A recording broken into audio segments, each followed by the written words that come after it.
Assalamualaikum warahmatullahi wabarakatuh, sahabat yang dirahmati Allah. Nabi Isa alaihi salam adalah salah satu nabi yang wajib diimani seluruh umat Islam di dunia. Beliau diutus oleh Allah Subhanahu wa Ta'ala kepada Bani Israel karena kesesatan yang dilakukan oleh kaum tersebut sepeninggal Nabi Musa alaihi salam. Tidaklah sempurna iman seorang Muslim bila tidak mengimani keberadaan salah satu dari 25 nabi-nabi yang memiliki kemuliaan di sisi Allah Subhanahu wa Ta'ala. Pada akhir zaman, Nabi Isa alaihi salam akan kembali turun ke bumi untuk membunuh Dajjal, musuh umat Muslim yang paling ditakuti karena kehebatan fitnahnya. Nabi Isa akan datang kembali ke muka bumi demi menegakkan kebenaran serta memberi petunjuk jalan menuju keselamatan. Selain itu, ia juga membawa misi penting untuk membunuh Dajjal. Dajjal akan menyebarkan fitnah, kemudian berusaha menyesatkan umat manusia agar jauh dari jalan Allah. Tipu dayanya amatlah dahsyat sehingga yang baik akan terlihat buruk. Namun, tahukah Anda mengapa justru Nabi Isa alaihi salam yang ditugaskan Allah Subhanahu wa Ta'ala untuk membunuh Dajjal? Mengapa bukan Nabi Muhammad Shallallahu Alaihi Wasallam yang secara syariat sebagai junjungan seluruh umat Muslim di dunia? Sejatinya, hanya Allah SWT yang tahu alasan mengapa mengutus Nabi Isa untuk membunuh Dajjal. Tapi sebelum lanjut, jangan lupa klik tombol subscribe, like, komen, dan lonceng notifikasi sahabat untuk mendukung channel ini agar terus menyiarkan syiar Islam. Serta silakan tulis harapan sahabat di kolom komentar. Semoga semakin banyak yang mengaminkan, maka makin cepat terkabul. Membuktikan Nabi Isa masih hidup. Alasan pertama yaitu membuktikan bahwa Nabi Isa masih hidup. Bangsa Yahudi dan Nasrani percaya bahwa Nabi Isa dibunuh dan disalib oleh orang-orang Romawi. Namun, sebenarnya Allah Subhanahu wa Ta'ala menyelamatkannya dengan menggantikan peran Nabi Isa alaihissalam kepada orang yang wajahnya diserupakan dengan beliau. Sedangkan Nabi Isa alaihissalam sendiri diangkat ke langit atas izin Allah Subhanahu wa Ta'ala. Karena ucapan mereka orang Yahudi, sesungguhnya kami telah membunuh Al-Masih Isa putra Maryam, Rasul Allah. Padahal mereka tidak membunuhnya dan tidak pula menyalibnya, tetapi yang mereka bunuh ialah orang yang diserupakan dengan Isa. Ini sesuai dengan Al-Quran surat An-Nisa ayat 159 yang artinya, tidak ada seorang pun dari ahli kitab kecuali akan beriman kepadanya Isa sebelum kematiannya. Dan di hari kiamat nanti, Isa itu akan menjadi saksi terhadap mereka. Hal ini membuktikan bahwa tuduhan bahwa Nabi Isa telah disalib oleh kaum Yahudi adalah salah. Sebab selama ini kaum kafir mempercayai bahwa Nabi Isa sudah wafat. Sementara Allah menegaskan dalam firman-Nya bahwa Nabi Isa telah diangkat ke langit sebelum kaum Yahudi membunuhnya. Di hari akhir, Dajjal muncul dengan segala tipu dayanya, kemudian dibaiat oleh kaum Yahudi. Kaum Yahudi juga bersedia menjadi bala tentaranya dengan keinginan membalas dendam terhadap kaum muslimin. Kemudian Allah menurunkan Nabi Isa yang menurut mereka sudah mereka bunuh di masa lalu. Allah menolong Nabi Isa sehingga berhasil membunuh Dajjal dan mengalahkan bala tentaranya. Di masa itu, mereka sama sekali tidak bisa lolos. Bahkan jika ada seorang Yahudi yang bersembunyi di balik pohon, batu, atau dinding, maka benda-benda itu akan berseru, "Di sini ada orang Yahudi." Dekat dengan Nabi Muhammad. Salah satu nabi yang memiliki kedekatan khusus dengan Nabi Muhammad adalah Nabi Isa. Aku adalah manusia yang paling dekat dengan Isa bin Maryam. Antara zaman kami berdua tidak ada nabi yang memisahkan. Selain itu, Nabi Isa sendiri pernah berdoa kepada Allah Subhanahu wa Ta'ala untuk dijadikan umat Nabi Muhammad. Oleh sebab itu, Nabi Isa diturunkan ke bumi untuk menjadi umat Nabi Muhammad. Pasalnya, berita tentang keistimewaan Rasulullah Shallallahu Alaihi Wasallam memang sudah diketahui pada zaman Nabi Isa. Hal tersebut diterangkan di dalam Injil sesuai surat Al-Fath ayat 29. Nabi Muhammad adalah utusan Allah dan orang-orang yang bersama dengan dia bersikap keras terhadap orang-orang kafir yang bersikap memusuhi, tetapi berkasih sayang sesama mereka. Itu adalah sifat-sifat mereka yang diungkapkan dalam Taurat dan Injil.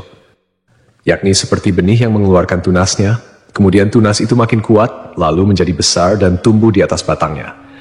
Tanaman itu menyenangkan hati orang yang menanamnya.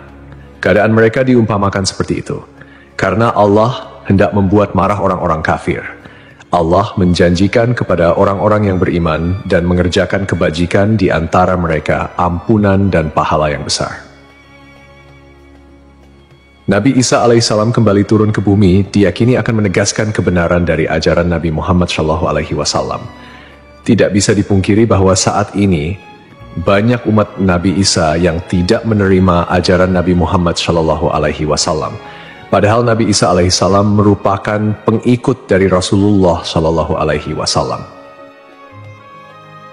Al-Baghawi menceritakan dalam tafsirnya bahwa ketika Isa alaihissalam mendatangi Baitul Maqdis, di mana orang-orang sedang bersiap salat asar, maka imam di masjid itu mundur dan menyuruh Isa untuk maju.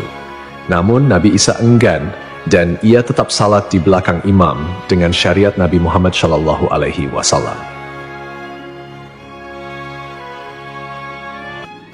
Menjalankan kewajiban jihad.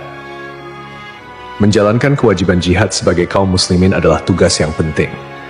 Maka Nabi Isa diturunkan ke bumi untuk menjadi umat Nabi Muhammad.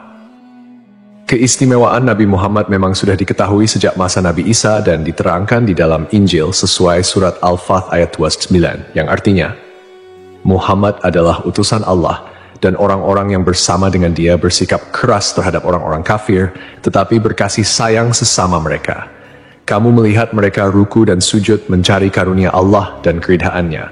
Pada wajah mereka tampak tanda-tanda bekas sujud. Demikianlah sifat-sifat mereka yang diungkap Taurat dan sifat-sifat mereka yang diungkapkan dalam Injil.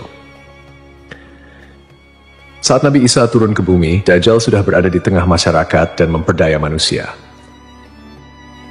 Sebagai kaum muslimin, Nabi Isa berkewajiban untuk berjihad melawan Dajjal dan bala tentaranya. Menjalankan kewajiban jihad.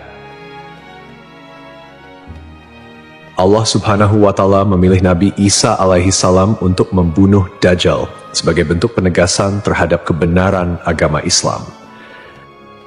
Sebagian umat Nabi Isa masih belum menerima ajaran Nabi Muhammad dan masih memandang Nabi Isa sebagai anak Allah Subhanahu wa Ta'ala, walaupun Nabi Isa sendiri menolak klaim tersebut.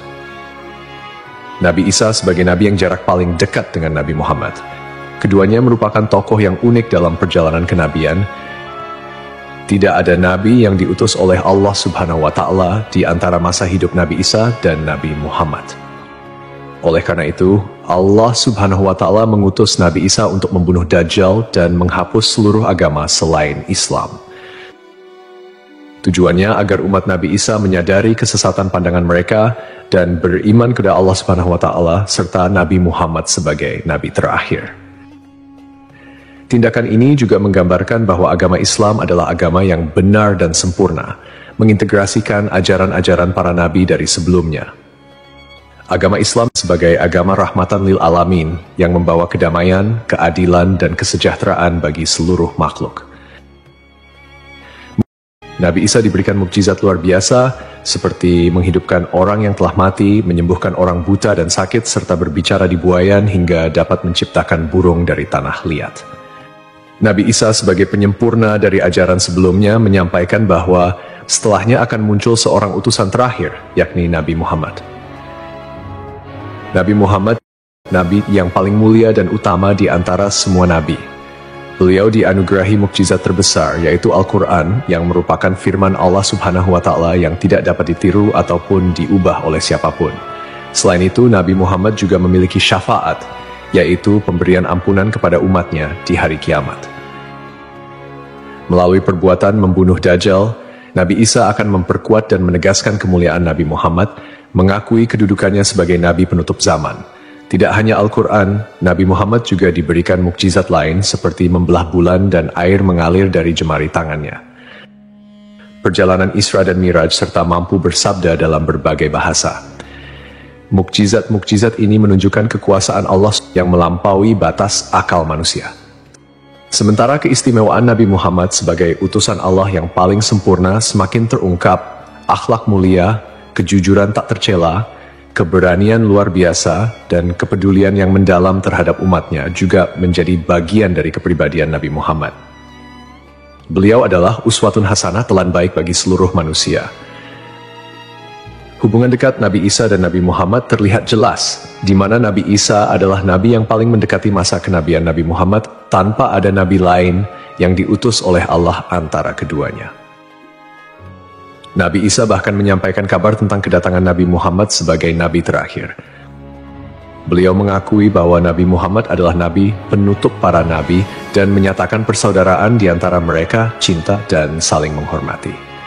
Nabi Isa dan Nabi Muhammad menjadi bukti kebersamaan spiritual dengan mengakhiri keberadaan Dajjal. Nabi Isa secara simbolis menegaskan kemuliaan Nabi Muhammad dan menghormati sebagai nabi akhir zaman. Untuk dikembalikan ke tanah. Alasan selanjutnya, Nabi Isa alaihissalam akan dikembalikan ke bumi sesuai kodrat manusia yang tercipta dari tanah. Hal tersebut sebagaimana yang dijelaskan pada surah H ayat 5 yang artinya, dari bumi kami menciptakan kamu, dan kepadanya kami akan mengembalikan kamu, dan daripadanya pula kami akan mengeluarkan kamu pada kali yang lain. Nabi Isa alaihissalam diturunkan ke bumi juga menandakan bahwa ajalnya akan tiba. Setelah wafat, Nabi Isa alaihissalam akan dimakamkan di tanah suci, lalu dibangkitkan kembali bersama manusia lain di hari kebangkitan. Mengenai lokasi makam Nabi Isa alaihissalam, terdapat perbedaan pendapat di kalangan ulama. Sebagian ulama mengatakan lokasinya terletak di Bait al-Maqdis, dan sebagian lainnya mengatakan akan dimakamkan bersama Nabi Muhammad SAW. Sebagai muslim yang beriman, tidaklah pantas bagi kita untuk membanding-bandingkan siapa nabi yang lebih hebat, karena semua nabi yang diutus oleh Allah Subhanahu wa Ta'ala mempunyai tujuan yang sama, yaitu mengajak tauhid, mengagungkan kebesarannya. Nabi Isa alaihissalam selain ditugaskan Allah Subhanahu wa Ta'ala untuk membunuh Dajjal pada akhir zaman, ternyata beliau juga akan memiliki tugas dan maksud tertentu yang pada intinya adalah menegaskan ajaran yang dibawa oleh Nabi Muhammad SAW kepada seluruh manusia yang ada di dunia. Semoga kita semua bisa memetik pelajaran. Wallahu a'lam.